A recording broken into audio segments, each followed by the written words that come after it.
Welcome to daily blog. আজকের blog হচ্ছে blog 65, অর্থাৎ 65 নম্বর দিন, 65 নম্বর ভিডিও। এখন বাজে হচ্ছে রাত 10:45। আজকের তারিখ হচ্ছে 27 জানুয়ারি 2025। আজকে উঠেছি মোটামুটি সকাল 9:15-20 করে। তারপরে উঠেই চান মুখ টুক ধুয়ে নিয়েছি, নিয়ে সকালের খাওয়া দাওয়া বলতে আজকে বাজারে গেছিলাম, চিকেন আনতে গেছিলাম। চিকেনের সাথে বাড়িতে বললো যে চপ দিয়ে মুড়ি খাওয়ার জন্য, কেন চিকেনটা এমনি ভারী, তার উপর বাইরের অন্য কিছু খাবার খেলে সমস্যা আছে আর কি, সেই কারণেই চপ আনতে হলো। তা আরও কিছু কাঁচা বাজারও করতে হয়েছে, করতে করতে মোটামুটি ওটা সকালবেলা। আর সেই কারণে পড়তে বসা হয়নি, ওই বাড়ি ফিরলাম 11:30 পৌনে 12টা করে। বাজার ছিল, চিকেন টিকেন আনা ছিল, তারপরে এসে ওই চিকেনটা ম্যারিনেট করতে দিলাম। আর তার আগে ওই সকালের যে ব্রেকফাস্ট, মানে ওই মুড়ি চপ এইসব খাওয়া দাওয়া করে ম্যারিনেট করে একটু রেস্ট নিতে গেছিলাম। তারপরে রেস্ট করে চান টান করে নিলাম আর কি। চান করে খাওয়া দাওয়া করতে করতে মোটামুটি 2-2:30 বেজে গেছিলো। তারপরে যেমন একটু রেস্ট নিচ্ছিলাম, রেস্ট নেওয়ার পরে বোন কালকে কলেজ যায়নি, ওর শরীরটা একটু খারাপ ছিল, তারা আজকে সকালে পড়তে গেছে।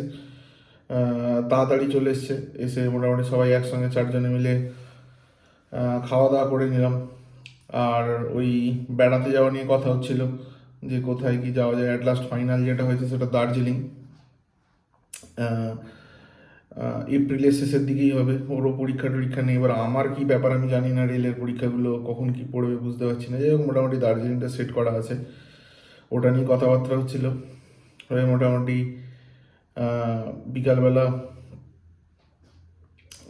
পর্যন্ত একটু রেস্ট নিলাম। তারপরে এসে একটু কয়েকটা কাজ ছিল কম্পিউটারে। কথা হচ্ছিল যে হোটেল বুকিং নিয়ে। এবার ট্রেনের বুকিংটা আগে অবভিয়াসলি করতে হবে, এবার হোটেল বুকিংগুলো দেখতে হবে।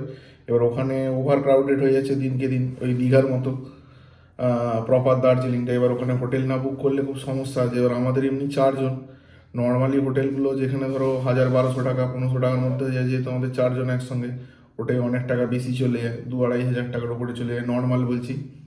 এবার এক্সপেন্সিভ হলে তো অনেক বেশি। এবার 4 দিন থাকার ব্যাপার আছে, 3 রাত্রি 4 দিন, সেহেতু হোটেলটা দেখতে হবে। এবার সেই নিয়ে কথা হচ্ছিলো যে নর্থ বেঙ্গলের যে গভর্নমেন্টের কটেজ আছে বা গভর্নমেন্টের যে আবাসস্থলগুলো আছে সেগুলো দেখার জন্য। তাই সন্ধেবেলা কম্পিউটার অন করে ওটাই ফার্স্টে দেখছিলাম যে কী কী আছে। ওদের ট্যুরিজমও আছে, এবার ট্যুরিজমের প্রাইসগুলো মেনশন করা নেই ওয়েবসাইটে, ওদের সঙ্গে মেবি কথাবার্তা বলে তবেই ফিক্সড হবে। তো যাই হোক, সেইটা কথাবার্তা বলতে বলতে ওই রুট প্ল্যানিং হচ্ছিল একটু। তা আমার মতের সঙ্গে একটু অমত হচ্ছে, মানে মতের মিল হচ্ছে না। তা আমি বললাম যে তুমি এক কাজ করো, যে যেহেতু আমার মতের মিল হচ্ছে না, তুমি ট্যুরটা তোমার মতো সাজাও, আমি সেখানে কিছু বলবো না। তবে আমি যতটা করার করে দেবো, কিন্তু যেহেতু আমার মতো হচ্ছে না, আমি পুরোপুরি অত বেশি লেবার করতে পারবো না, এই নিয়ে একটা কথা কাটাকাটি হচ্ছিল। আবার মোটামুটি জানি না কী হবে, এবার সেটা নিয়ে কথা হচ্ছিল। তা বা আমি বলছিলাম যে অফবিটে থাকার কথা, এবার সেটা নিয়ে একটু কথা কাটাকাটি হয়ে যাই হোক। হতে হতে মোটামুটি সন্ধে হয়ে গেল। তারপরে ওটা রুমগুলো আর সেভাবে বুকিং করিনি, জাস্ট দেখছিলাম আর কি। তারপরে ওখান থেকে বন্ধ করে সন্ধেবেলা যা বেরোলাম, বেরিয়ে যেমন হয় আড্ডাতে বেরোলাম, ওখানে গিয়ে পৌঁছালাম ওই 8টা নাগাদ। আর আগে বাজার সেরকম করতে দেয়নি আমাকে, সন্ধ্যের দিকে ম্যাক্সিমাম বেরোলেই বাজার টাজার থাকে, তো সেরকম বাজার টাজার কিছু করতে দেয়নি। এবার বেরিয়ে অনেকক্ষণ গল্প টল্প করে এবার বেরোচ্ছি।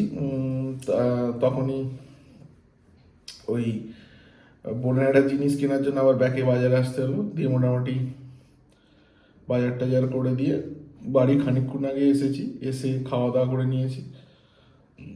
সকালে চিকেন ছিল, রাতেও একটু চিকেন রয়ে গেছিলো, ওটা দিয়েই ভাত খেয়ে নিয়েছি। মোটামুটি খাওয়া দাওয়া কমপ্লিট।